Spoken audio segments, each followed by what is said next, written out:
الحمد لله وكفى والصلاة والسلام على سيد الرسل وخاتم الأنبياء لا نبي بعده ولا رسول بعده ولا معصوم بعده ونشهد أن لا إله إلا الله وحده لا شريك له ونشهد أن سيدنا وحبيبنا وشفيعنا ورؤوفنا وقائدنا ومرشدنا ومولانا محمدا عبده ورسوله يا رب صل وسلم دائما أبدا على حبيبك خير الخلق كلهم أما بعد فأعوذ بالله من الشيطان الرجيم بسم الله الرحمن الرحيم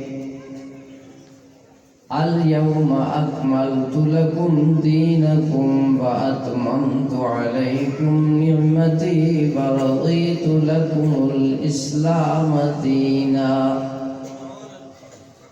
وقال النبي الكريم صلى الله تبارك وتعالى عليه وسلم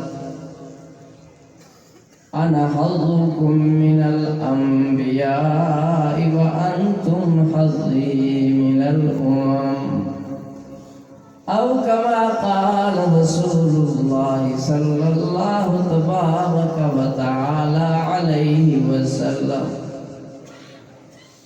رب اشرح لي صدري ويسر لي أمري واحلل عقدة من لساني يفقهوا قولي رب زدني علما وارزقني فهما محبت ذوق کے ساتھ درود شریف پڑھیں اللهم صل على سيدنا محمد وعلى آل سيدنا محمد وعلى أصحاب سيدنا محمد وعلى أزواج سيدنا محمد وعلى بنات سيدنا محمد أفضل الصلوات بعدد معلوماتك وبارك وسلم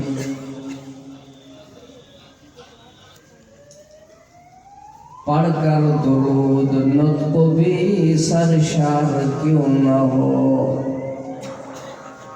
پڑھ کر درود نطق بھی سرشار کیوں نہ ہو اس میں جھلک رہی ہے فصاحت حضور کی حاتم کا ذکر کیا وہ زمانہ گزر گیا جاری ہے آج تک بھی سخاوت حضور کی رب کریم شان کریمی کا واسطہ جنت میں ہو نصیب رفاقت حضور کی یا خیر من دفنت بالقاع اعظمه فطاب من طيبهن القاع والأكم نفس الفدا لقبر أنت ساكنه فيه العفاف وفيه الجود والكرم ایک دفعہ پھر محبت ذوق سے درود شریف اللهم صل على سيدنا محمد وعلى آل سيدنا محمد بعدد من صلى وصام وصل على سيدنا محمد وعلى آل سيدنا محمد بعدد من قعد وقام انتہائی واجب الاحترام صدر جلسہ حضرت شیخ الحدیث صاحب دامت برکاتہم اسٹیج اور مجمع میں موجود کثیر تعداد میں حضرات علماء کرام مشائخ اعظام دور و قریب سے تشریف لانے والے دوستوں، بزرگوں، اگر پردے میں سن رہی ہیں تو ماں، بہنوں، بیٹیوں، اللہ کے عظیم ولی حضرت اقدس مفتی حفیظ اللہ صاحب رحمۃ اللہ علیہ، ان کے اس ادارے میں یہ خوبصورت محفل سجی ہے۔ پہلی مرتبہ یہاں حاضری کا موقع ملا۔ اللہ تعالیٰ حضرت مفتی صاحب رحمۃ اللہ علیہ کی قبر کو منور فرمائے۔ یہ ان کے باقیات الصالحات ہیں، ان کے لیے صدقات جاریہ ہے۔ ان کی سرپرستی میں چلنے والے ادارے، ان کے شاگرد، ان کے مریدین اور شاگردوں کے شاگرد، یہ ایسی عظیم تجارت ہے کہ اس کا کوئی حد بندہ ہی نہیں ہے۔ بہت بڑی تجارت ہے۔ لوگ کہتے ہیں میاں فلانے بندے کے پاس اتنا پیسہ ہے کہ اس کو پتہ ہی کو نہیں کہ میرے اکاؤنٹ میں کتنا پیسہ ہے۔ بعض لوگوں کو بڑی دولت ہوتی ہے، لیکن وہ دنیا میں کوئی اکا دکا لوگ ہوں گے، چند گنتی کے لوگ ہوں گے، اور اس مقام تک پہنچنا ہر کسی کے بس کی بات نہیں۔ ہر کسی کے بس کی بات نہیں ہے کہ وہ اتنا پیسہ جمع کر لے کہ اس کو پتہ بھی نہ ہو کہ کتنی دولت میرے پاس ہے، اور اگر اتنا جمع کر بھی لے تو وہ اس کے کام کی نہیں ہے۔ ایسے وہ نہ اس کو پیٹ میں ڈال سکتا ہے، نہ کندھے پہ رکھ سکتا ہے، نہ سر پہ رکھ سکتا ہے۔ آنکھیں بند ہونے کی دیر ہے، سب کو چھوڑ کے چلا جائے۔ سکندر جب مرا تو دونوں ہاتھ خالی تھے۔ سکندر جس نے پوری دنیا پہ حکومت کی ہے، مرتے وقت وصیت کی کہ میرے موت کے بعد میرے ہاتھ کفن سے باہر نکال دینا، دنیا والوں کو پتہ چل جائے کہ سکندر بھی دنیا سے خالی ہاتھ جا رہا ہے، اور پھر کون ساتھ لے جا سکتا ہے۔ لیکن پیارو، آخرت کی جو دولت ہے،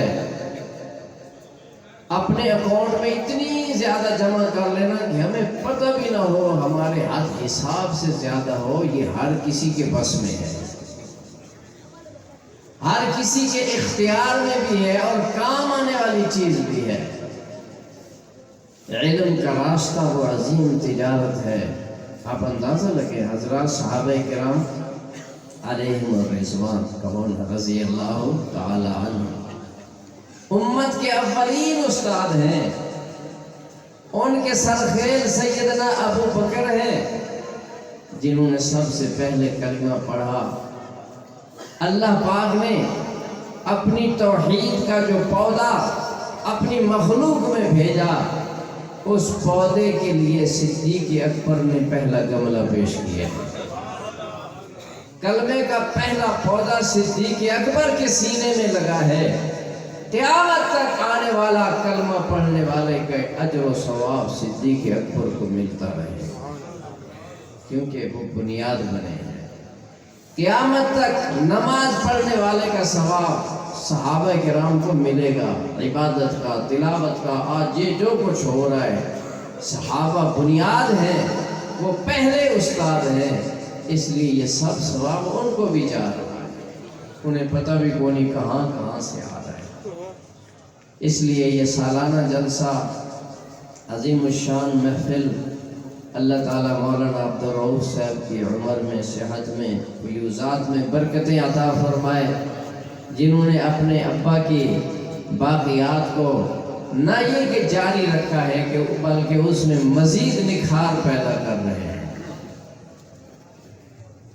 بیانات آپ کافی دیر سے شاید سن رہے ہیں، جلسہ جاری ہے۔ میں سوچ رہا تھا کہ یہاں تو بڑے بڑے مشائخ، علماء، اشتہار پہ بڑے بڑے نام ہیں، میں کیا بیان کروں گا؟ جو میں نے بیان کرنا ہے وہ تو آپ کو آتا ہے۔ تو ایک آیت اللہ پاک نے زبان پہ جاری فرما دی ہے، اس کے متعلق عرض کرنا ہے۔ کہ اللہ رب العزت نبی کیوں بھیجتا ہے؟ عقیدے کی بات ہے، عقیدہ، اور عقیدے کو حاصل کرنا فرض عین ہے، ایمانیات کا سیکھنا فرض عین ہے۔ میں یہ بات کہا کرتا ہوں، مسلمان کہلانے والے 3 قسم کے لوگ ہیں۔ کتنے؟ 3 قسم کے لوگ ہیں۔ نمبر 1، بد عقیدہ مسلمان۔ کیا؟ بد عقیدہ مسلمان۔ آواز سب کو سمجھ آ رہی ہے؟ آ رہی ہے تو ذرا میرے ساتھ بولتے رہیں۔ خطاب آپ نے سن لیا، مزید بھی سنیں گے، ہم نے سبق پڑھانا ہے۔ نمبر 1، بد عقیدہ مسلمان، جس کا عقیدہ قصداً خراب ہوتا ہے، اس کی نیت بھی خراب، عقیدہ بھی خراب، لیکن لیبل اس پر اسلام کا ہے۔ تو یہ کو بند کرو، کو بند کرو، ساؤنڈ والے بھائی کدھر ہے؟ بات سمجھ آنی چاہیے، شور نہیں ڈالنا، بات سمجھ۔ اللہ جزائے خیر دے، سمجھدار ہے آپ کا یہ ساؤنڈ والا بندہ، سمجھدار ہے، اللہ اس کی زندگی میں برکت دے۔ نمبر 1، بد عقیدہ مسلمان، عقیدہ اس کا خراب ہے، عقیدے میں شرک ہے، عقیدے میں گستاخی ہے، بے ادبی ہے، اور لیبل اسلام کا ہے، یہ اپنے کو مسلمان کہلاتا ہے۔ یہ بدبخت ہے، کبھی بھی جنت نہیں جائے گا اگر اسی حالت میں موت آ گئی۔ نمبر 2، بے عقیدہ مسلمان۔ کیا؟ بے عقیدہ مسلمان۔ مسلمان تو ہے، اس بیچارے کو نہیں پتا اللہ تعالیٰ کے بارے میں کیا عقیدہ رکھنا چاہیے، اللہ کے رسولوں کے بارے میں، قرآن کے بارے میں، صحابہ کے بارے میں، قیامت، تقدیر، قبر، حشر، شفاعت، یہ عقائد کی ایک تفصیل ہے جو اسلام نے ہمیں دی ہے، اس بیچارے کو کچھ پتہ نہیں ہے۔ بس ایسے دیکھا دیکھی مسلمانوں کے گھروں میں پیدا ہوا، مسلمانوں والا نام ہے، مسلمانوں کی طرح نماز بھی پڑھتا ہے، اٹھک بیٹھک کرتا ہے، نہ اس کا عقیدہ غلط ہے نہ صحیح ہے، یہ سم بکم لم یا بجھ مسلمان ہے۔ اس کو کیا کہتے ہیں؟ بے عقیدہ مسلمان۔ کیا کہتے ہیں؟ تیسرا ہے با عقیدہ مسلمان۔ مسلمان ہے اور اس کا عقیدہ صحیح ہے، اس کو پتہ ہے اللہ کون ہے، اللہ کے بارے میں مجھے کیا تصور رکھنا چاہیے، اللہ کے رسول کون ہیں، ان کے بارے میں مجھے کیا جذبات رکھنے چاہیے، قرآن کے بارے میں کیا عقیدہ رکھنا چاہیے، قیامت کے بارے میں، جنت جہنم کے بارے میں، حساب کتاب کے بارے میں، یہ بہت سارے عقائد ہیں، وہ ان سب کو جانتا ہے، اس کو کہتے ہیں با عقیدہ مسلمان۔ سب سے زیادہ تعداد روئے زمین پر بے عقیدہ مسلمان کی ہے۔ کس کی؟ یہ جو جتنا مجمع بیٹھا ہوا ہے نا، ماشاءاللہ، معاف کرنا، زیادہ تعداد بے عقیدہ مسلمانوں کی ہے۔ 5 وقت کے نمازی ہیں، تہجد گزار ہیں، لیکن ان بیچاروں کو پتہ کو نہیں عقیدہ کیا ہوتا ہے۔ اور یاد رکھو، جنت جہنم کا فیصلہ عقیدے کی بنیاد پہ ہونا ہے۔ جنت جہنم کا فیصلہ عقیدے کی بنیاد پہ ہونا ہے۔ عقیدہ ٹھیک ہے، اعمال میں خرابیاں ہیں، بے شمار گناہوں کے انبار ہیں، زمین و آسمان کا خلا گناہوں سے بھرا ہوا ہے، کبھی نہ کبھی یہ ضرور جنت میں جائے گا، اور جب جنت میں جائے گا تو پھر ہمیشہ جنت میں رہے گا۔ اور اگر عقیدے میں گڑبڑ ہے، اعمال بہت ہیں، نیکیاں ہیں، حج ہیں، عمرے ہیں، ماتھے کا محراب ہے، تہجد ہے، تلاوت ہے، صدقہ خیرات ہے، ہر قسم کی نیکی ہے، عقیدے میں شرک ہے، عقیدے میں توہین ہے، عقیدے میں خرابی ہے، تو اللہ کی قسم کبھی بھی جنت میں نہیں جائے گا۔ بات سمجھ آ رہی ہے؟ اس لیے عقیدے کا سیکھنا فرض عین ہے۔ آج اس فرض عین سے امت غافل ہے۔ آج ہمارے جلسے عقیدے کی بنیاد پہ نہیں ہوتے۔ آپ سن رہے تھے فضائل کی باتیں، قوم فضائل پہ خوش ہوتی ہے، اسی پہ سبحان اللہ کہتی ہے۔ فضائل سن لیے، سبحان اللہ کہہ دیا، پیارو عقیدے کا پتہ ہی کوئی نہیں ہے۔ اس کا نقصان کیا ہوگا؟ نقصان یہ ہوگا کہ جو ایمان کے دشمن ہے، مسلمان کی جو سب سے بڑی دولت ایمان ہے، ایمان کو چھیننے کے لیے اس وقت دنیا میں ہزاروں NGOs کام کر رہے ہیں۔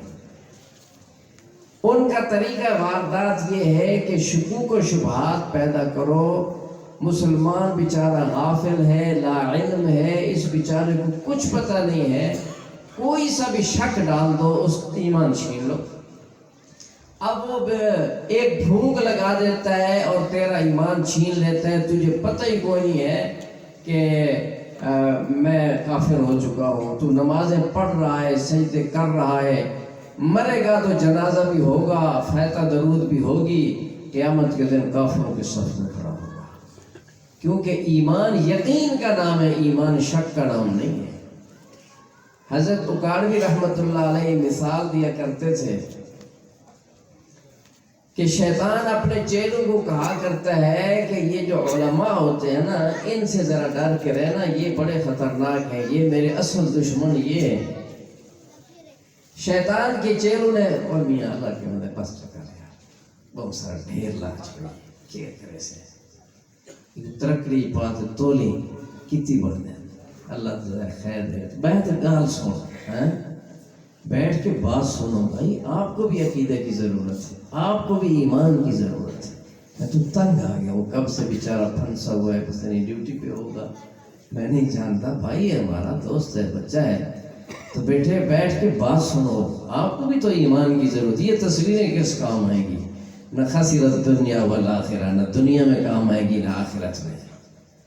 آج تو تصویر کیا گناہ کا احساس ہمارے دل سے ختم ہو گیا۔ عوام تو عوام، علماء کا بس کیا کہوں، کیا پمبا کجا کجا نے ہم تن ہما داغدار شد۔ تصویر کی حرمت کا ہی آج انکار ہو گیا، احساس ہی دل سے ختم ہو گیا کہ یہ ایک حرام کام ہے، اس کو کم از کم حرام تو سمجھے۔ جب وہ حرام سمجھیں گے تو کبھی توبہ کی بھی توفیق ہو جائے گی۔ وہ ساری حدیثیں انبار لگے ہوئے، علماء جانتے ہیں تصویر کی حرمت پر حدیثیں کتنی کثرت سے ہیں۔ وہ حدیثیں کدھر گئی ہیں؟ کیا وہ منسوخ ہو گئی ہیں؟ کیوں یہ منسوخ ہو گئی ہیں؟ آج اس یہ ابھی 10-15 سال میں جب سے یہ موبائل وغیرہ آئے ہیں تو موبائل نے گویا کہ حرمت تصویر والی حدیثوں کو منسوخ کر دیا ہے۔ انا للہ و انا الیہ راجعون۔ کہتے جی ڈیجیٹل تصویر نہیں ہے، بات بھی سن یار، یہ منطق بھی انوکھی منطق۔ حضرت موبائل کی تصویر نہیں ہے، بھئی اس کو تصویر کہہ بھی رہا ہے، کہتے تصویر نہیں ہے۔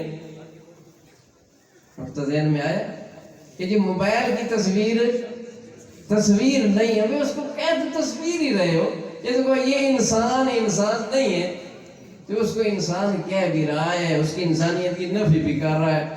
موبائل کی تصویر بھی کہہ رہا ہے، کہتے تصویر نہیں ہے۔ یہ منطق مجھے تو سمجھ نہیں، کوئی مجھے سمجھا دے، اللہ اس کو بھلا کرے۔ یاد رکھو تصویر حرام ہے، جاندار کی تصویر، آواز بند ہو گئی، چھپ کے آپ کو، جاندار کی تصویر بس آواز کیا نکلا، جاندار کی تصویر حرام ہے۔ ہاں اگلی بات بھی سمجھو، جو علماء سوشل میڈیا پہ کام کرتے ہیں، ویڈیو بنتی ہے، یہ ویڈیوز جاتی ہیں، وہ مجبور ہے، وہ کیا ہے، چلو اب یہ مسئلہ چھڑ گیا تو اس مسئلے کی وضاحت بھی سمجھو۔ وہ کیا ہے، مجبور ہے کہ سوشل میڈیا پر ایمان کے ڈاکو اس کثرت کے ساتھ ہیں، یہی جن کا میں آپ کو تعارف کروانا چاہ رہا تھا، شکوک و شبہات پھیلانے والے، ان کی ویڈیوز اس کثرت کے ساتھ ہے کہ سوشل میڈیا پر آنے والا، سرچ کرنے والا ان کے حملوں سے اپنے ایمان کو نہیں بچا سکتا۔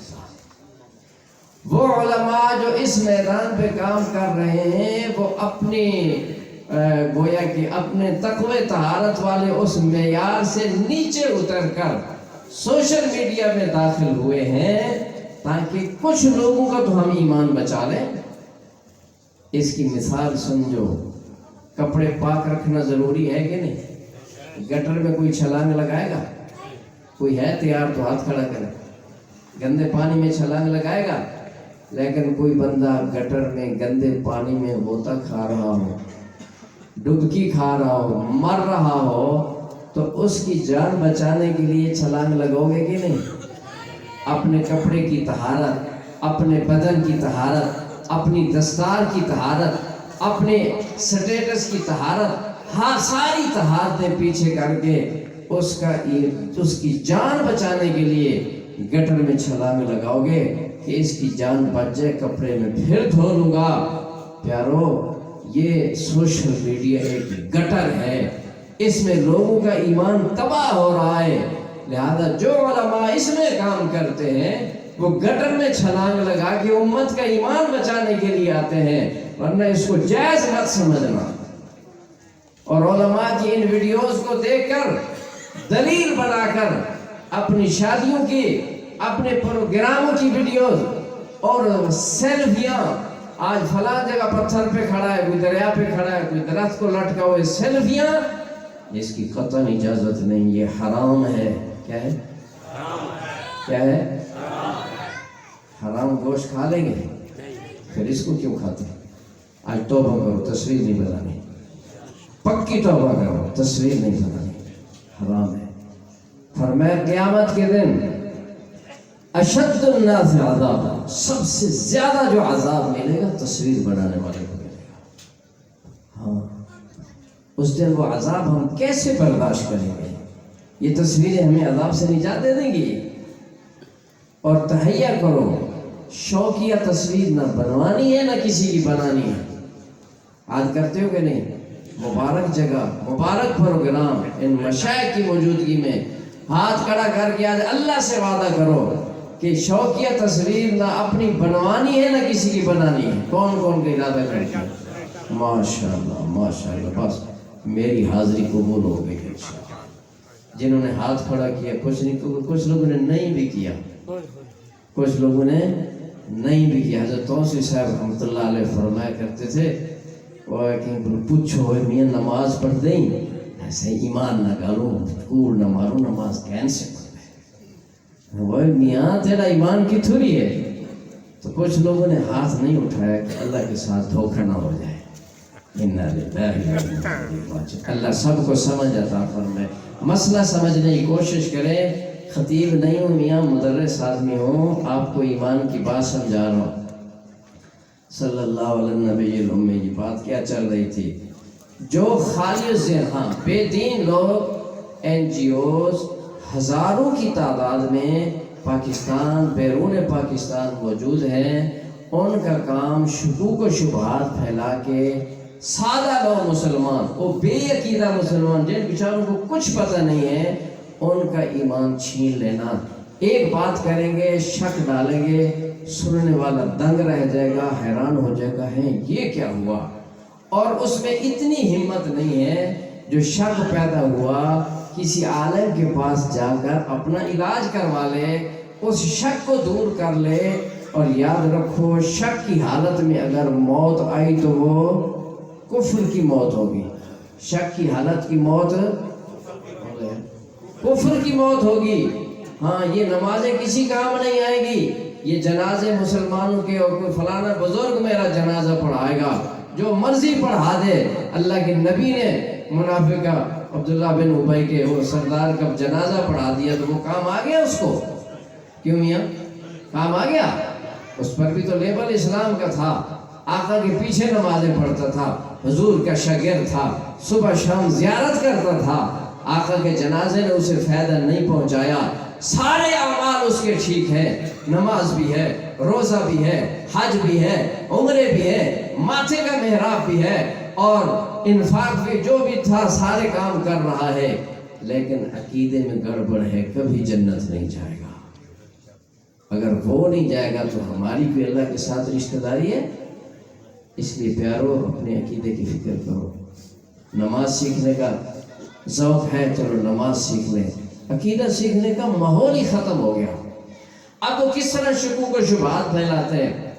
آیت تو میں نے ختم نبوت کے حوالے سے پڑھی تھی، پر یہ بات بھی اب چل پڑی ہے۔ یاد رکھو، سب سے بڑا خسارہ کفر کی موت ہے۔ سب سے بڑا خسارہ کفر کی موت ہے۔ بندہ کفر پہ مرتا ہے نا، وہ اتنا بھوکی حالت میں مرتا ہے کہ روٹیوں کے ڈھیر کھا جائے اس کی بھوک نہیں مٹتی، اس کو کہتے ہیں جوع البقر، جوع البقر کی حالت میں مرتا ہے، اور اس کی بھوک بڑھتی رہتی ہے بڑھتی رہتی ہے، ہر اگلے لمحے پہلے سے زیادہ بھوک کبھی ختم نہیں ہوگی، اور اس کو اتنا تکلیف ہوگی بھوک کی کہ جہنم کی آگ کی تکلیف اس سے کم ہوگی، بھوک کی تکلیف اس سے بھی زیادہ ہوگی۔ کفر کی موت اتنی خطرناک ہے کہ کافر پیاسا مرتا ہے، ایسی پیاس کہ پانی کے سمندر پی جائے پیاس نہیں بجھتی، پیٹ پھٹ جائے گا، پیاس نہیں بجھے گی۔ علماء کرام موجود ہیں، اس کو استسقاء کی بیماری کہتے ہیں۔ اس بیماری میں کافر مرتا ہے، پھر ہر اگلے لمحے اس کی پیاس پہلے سے بڑھتی رہتی ہے، پورے عالم برزخ میں، میدان حشر کے 50,000 سالہ دن میں، پھر جہنم میں کبھی بھی اس کو ایک گھونٹ پانی نصیب نہیں ہوگا۔ اس لیے کفر کی موت سب سے خطرناک چیز ہے، ہر وقت ڈرتے رہنا چاہیے، ربا کہیں میری موت کفر پہ نہ آ جائے۔ آج ایسے گفتگو میں کفریہ کلمے کہہ دیے جاتے ہیں، ایسے جملے بول دیے جاتے ہیں جس سے بندے کا ایمان جاتا رہتا ہے، کلمات کفر ہوتے ہیں، پرواہ نہیں کرتے، مذاق میں بول دیتے۔ تو بات چل رہی شکوک و شبہات کی، شکوک و شبہات کیسے پھیلائے جاتے ہیں۔ ایک شخص ہے مرزا جیلمی، کیا نام ہے، محمد علی جیلمی، سوشل میڈیا کا وہ بڑا اسپیشلسٹ اور بڑے اس کے کلپ ہیں۔ کچھ عرصہ پہلے اس نے ایک کلپ چھوڑا، یہ جو بے عقیدہ مسلمان ہیں نا، وہ کیسے ان کا ایمان تباہ ہوتا ہے، ان بیچاروں کو پتہ ہی کون نہیں ہوتا ہمارا ایمان چھن چکا ہے۔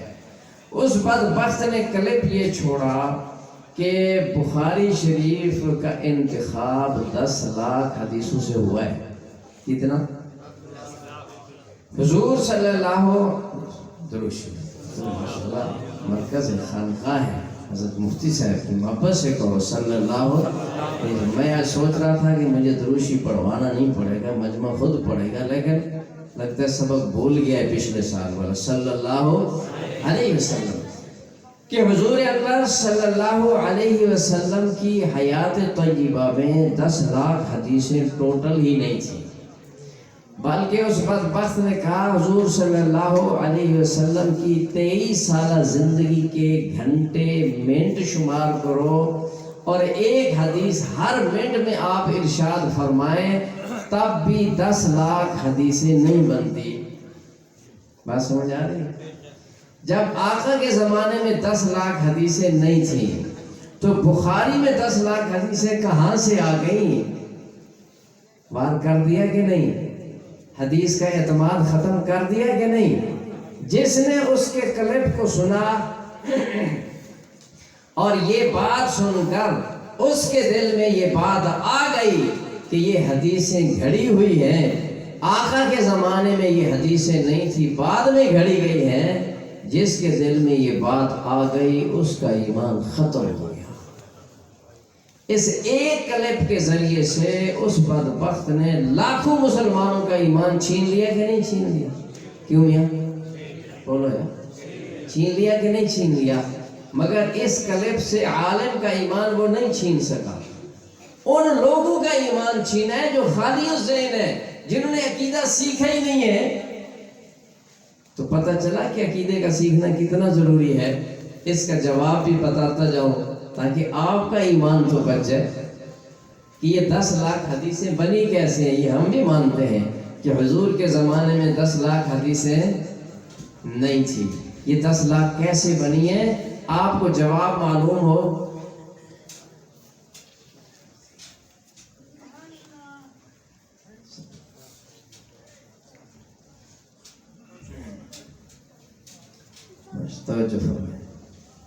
آپ کو جواب معلوم ہو تاکہ آپ کا ایمان بچ جائے۔ حضور اللہ صلی اللہ اب تو حضرت صاحب تشریف لے ہیں، اب تو ذرا ہمت کریں نا، صلی اللہ علیہ وسلم نے فرض کریں کہ 10 صحابہ کرام کے سامنے ایک حدیث پیش فرمائی، حدیث ذکر فرمائی، آپ سے 10 صحابہ کرام نے حدیث لی ہے، حضور نے ایک حدیث بیان کی ہے، اور لینے والے کتنے ہیں؟ لینے والے کتنے ہیں؟ 10 ہیں۔ اب ہر صحابی نے آگے جب نقل کی ہے تو وہی حدیث الفاظ ایک ہیں، راوی جب 10 بنے ہیں تو وہ 10 حدیثیں بن گئی ہیں۔ پھر ہر صحابی نے آگے 10 کو مثلا سکھا دیا۔ ہر صحابی کے اگر 10 شاگرد ہیں، مثال دے رہا ہوں، تو وہ جو پہلے ایک حدیث تھی پھر 10 بن گئی، تو اب ہر صحابی نے اگر 10 لوگوں تک روایت پہنچائی ہے، وہ جب آگے نقل کریں گے تو وہ 100 بندہ ہو چکا ہوگا، حدیثیں 100 بن گئی ہیں۔ ایک حدیث چلی ہے اور اب کتنی بن گئی ہیں؟ 100 بن گئی ہیں۔ اس طرح یہ حدیثوں کی تعداد بڑی ہے، نہ یہ کہ الفاظ بڑے ہیں، الفاظ وہی ہیں جو حضور انور صلی اللہ علیہ وسلم نے ارشاد فرمائے۔ آگے راویوں کے بڑھنے سے جتنے راوی بڑھتے چلے گئے ان کی سندوں میں اضافہ ہوتا چلا گیا۔ محدثین کی اصطلاح میں سند کے اضافے کی وجہ سے بھی اس کو مستقل حدیث شمار کرتے ہیں۔ اب بات سمجھ آ گئی؟ بولو، بات سمجھ آ گئی کہ نہیں؟ آپ کا ایمان بچ گیا کہ نہیں؟ اس طرح کے بے شمار قسم کے کلپ سوشل میڈیا پہ چل رہے ہیں، اس لیے پیارو اپنے ایمان کی فکر کیجئے۔ مرزا قادیانی ملعون نے جب دعوے شروع کیے، اس نے سب سے پہلا جو شوشہ چھوڑا، سب سے پہلا جو اس نے شک پیدا کیا، جس کی وجہ سے بڑے بڑے پڑھے لکھے سائنسدان، ڈاکٹر اور ہائی تعلیم یافتہ جو اپنے کو کہتے ہیں نا، یہ بیچارے دین کے اعتبار سے غافل ہوتے ہیں۔ کتنے لوگ متاثر ہو کے گمراہ ہوئے اور قادیانی بنے، ڈاکٹر عبدالسلام وغیرہ، یہ اس ایک بات کی وجہ سے۔ اس بدبخت نے یہ شک چھوڑا کہ جو وحی ہے نا، وحی تو اللہ کی رحمت ہے۔ وحی کیا ہے؟ وحی اللہ کی رحمت ہے۔ جب رحمت ہے تو رحمت کی تو ہمیں ضرورت ہے، رحمت کی قیامت تک ضرورت رہے گی۔ کون ہوتا ہے جو اس رحمت کے دروازے کو بند کرے؟ سوال بنتا ہے کہ نہیں؟ یہ ایسا سوال ہے جو دستک دیتا ہے، ذہن پہ دستک دیتا ہے، ذہن اس کو قبول کرنے کے لیے تیار ہے، لیکن وہ ذہن قبول کرنے کے لیے تیار ہے جو بے عقیدہ دماغ ہے۔ جس نے عقیدہ سیکھا نہیں ہے وہ فوراً اس بات کو قبول کرے گا کہ یہ تو رحمت ہے، تو رحمت کو بند تو نہیں ہونا چاہیے۔ صحابہ اگر رحمت کے محتاج تھے، ہم بھی تو رحمت کے محتاج ہیں، لہذا وہی جب جاری ہے کسی نہ کسی پر تو آنی چاہیے۔ تو اس نے دعویٰ کر دیا وہی میرے اوپر آ رہی ہے۔ اس کو کہتے ہیں اجراء وحی کا عقیدہ۔ قادیانی کے عقائد میں ایک خاص عقیدہ اجراء وحی کا عقیدہ کہ وحی جاری ہے، یہ ختم نہیں ہوئی ہے۔ اب یہ سوال آپ کے سامنے آ جائے، آپ اپنا ایمان بچا سکو گے؟ بڑا مشکل ہے۔ اور یہ سوال اگر میں ایسے چھوڑ کے چلا جاؤں تو مجھے نہیں لگتا کہ یہ لوگ علماء سے جا کے پھر پوچھیں گے بھی اس کا جواب کیا ہے۔ یہ تو ہمارے پاس وہ ذوق ہی نہیں ہے نا دین سیکھنے کا، شک دل میں پال کے پھرتے ہیں پالے پھرتے ہیں، بس ختم۔ اللہ اکبر کبیرہ۔ تو اس کا جواب سمجھو، اس کا جواب کیا ہے کہ پہلے نبیوں پر وحی آئی، نبی کچھ وقت کے لیے تھے، کچھ علاقے کے لیے تھے، ٹھیک ہے، بس سمجھ آ رہی؟ اور جب آخری نبی تشریف لائے، اللہ نے فرمایا رحمت للعالمین ہے، رحمت موجود ہے، آپ کی رحمت قیامت کے صبح تک چلتی رہے گی۔ جب سورج موجود ہو تو پھر بلب کی ضرورت ہوتی ہے؟ سورج جب پہلے موجود ہے تو رحمت تو موجود ہے، وہ رحمت ختم نہیں ہوئی۔ اس کو دوسرے انداز سے یوں سمجھیے کہ اللہ رب العزت نے قرآن کریم میں انسان کی بھلائی، انسان کی ہدایت کے لیے جو کچھ اتارنا تھا وہ سارا مکمل کر دیا کہ نہیں کر دیا؟ سارا مکمل کر دیا کہ نہیں کر دیا؟ الیوم اکملت لکم دینکم، میں نے تمہارے دین کو مکمل کر دیا۔ جب ایک چیز مکمل ہو جائے پھر اس میں مزید کچھ لانے کی گنجائش ہوتی ہے؟ میرا ہاتھ مکمل ہے کہ نہیں؟ 5 انگلیاں مکمل ہے نا، اب اس میں اگر کوئی ایک انگلی اور پیدا ہو جائے اچھی لگے گی؟ اس کی ضرورت ہے؟ ضرورت بھی نہیں ہے، برداشت بھی نہیں ہے، ضرورت بھی نہیں ہے، برداشت بھی نہیں ہے۔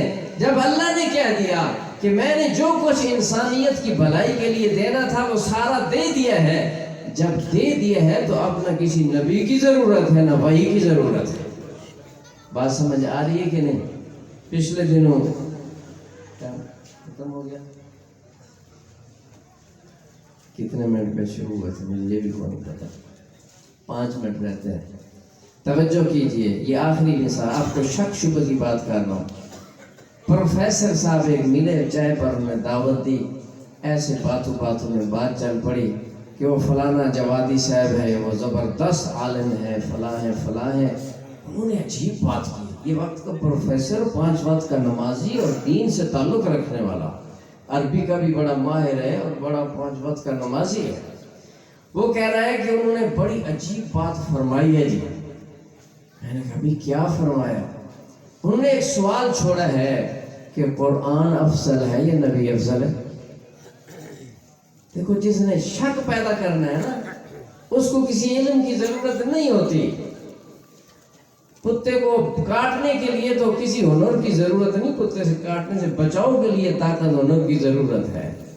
اس بدبخت نے ایک زہر یہ چھوڑا، قرآن افضل ہے یا حضور افضل ہے؟ اب آپ کیا جواب دو گے؟ حضور کی شان کیا مقام ہے، کیا مقام ہے؟ اب آپ کیسے کہو گے، آپ کیسے فیصلہ کرو گے؟ یہ بات آپ کے سامنے آ جائے، آپ اپنا ایمان کیسے بچاؤ گے؟ خدا را 10 بستہ درخواست کرتا ہوں، اپنا ایمان سیکھو، علماء کے پاس جائیں، جڑیں، علماء نے کتابیں لکھی ہیں اس پر الحمدللہ، وہ سیکھیں، یہ ہماری ضرورت ہے۔ نماز اگر ہماری غلط ہے نا، بخشش کی امید ہے، نماز نہیں پڑھی تب بھی بخشش کی امید ہے، عقیدے میں گڑبڑ ہے تو بخشش نہیں ہوگی، یاد رکھو، نجات کبھی بھی نہیں ہوگی۔ تو اس نے زہر پھینکا۔ اب پروفیسر کہہ رہا ہے کہ انہوں نے سوال چھوڑا ہے، نبی افضل ہے یا قرآن افضل ہے؟ دوسرا اس نے سوال چھوڑا کہ حضور صلی اللہ علیہ وسلم جب وحی آتی تھی تو آپ اٹھتے نہیں تھے، بیٹھے رہتے تھے، جس حالت میں آپ ہیں، لیٹے ہوئے ہیں، بیٹھے، اسی حالت میں وحی آ جاتی تھی۔ اور جب آپ کی لخت جگر سیدہ فاطمہ زہرا تشریف لاتی تھی تو آپ اٹھ کھڑے ہوتے تھے، ہے کہ نہیں؟ آپ اٹھ کھڑے ہوتے تھے، ان کی پیشانی پہ بوسہ دیتے، اپنی جگہ پہ بٹھاتے۔ جی عجیب بات فرمائی ہے انہوں نے۔ تو میں نے کہا اللہ کے بندے تم کیا کہہ رہے ہو؟ تمہیں پتہ ہے کہ وہ ان 2 باتوں میں تمہیں کیا پیغام دے گیا ہے؟ کہتے جی مجھے تو نہیں پتا۔ میں نے کہا تم پروفیسر ہو کے، سینئر پروفیسر ہو کے اس زہر کو نہیں سمجھے ہو، اس نے تیرا ایمان چھین لیا ہے، تو اس سے متاثر ہو کے کہہ رہا انہوں نے فرمایا ہے۔ میں نے کہا پہلی بات کا جواب سن، قرآن افضل ہے یا نبی افضل؟ قرآن اللہ کی صفت ہے۔ کیا ہے؟ علماء تو جانتے، آپ بتلو قرآن کیا ہے؟ قرآن اللہ کی صفت ہے، قدیم ہے، اور باقی سب اللہ کی مخلوق ہے، باقی سب اللہ کی مخلوق ہے۔ آپ کو اس عقیدے کا پتہ نہیں ہے، جب آپ پروفیسر ہو کے تو خود سوچئے۔ میں نے کہا کہ عام مسلمان کہلانے والا وہ اس حملے سے کیسے اپنا ایمان محفوظ رکھ سکے گا؟ تو ایمان بچ گیا کہ نہیں بچ گیا؟ قرآن کیا ہے؟ اللہ کی صفت ہے، باقی سب اللہ کی مخلوق ہے۔ نبی بھی مخلوق ہے، نبی کی بیٹیاں بھی مخلوق ہیں، نبی کے صحابہ اہل بیت سب مخلوق ہیں۔ تو اس بدبخت نے اس زہر کے ذریعے مخلوق کو خالق سے بلند کرنے کی کوشش کی ہے اور تیرے دماغ میں یہ بات بٹھا دی ہے۔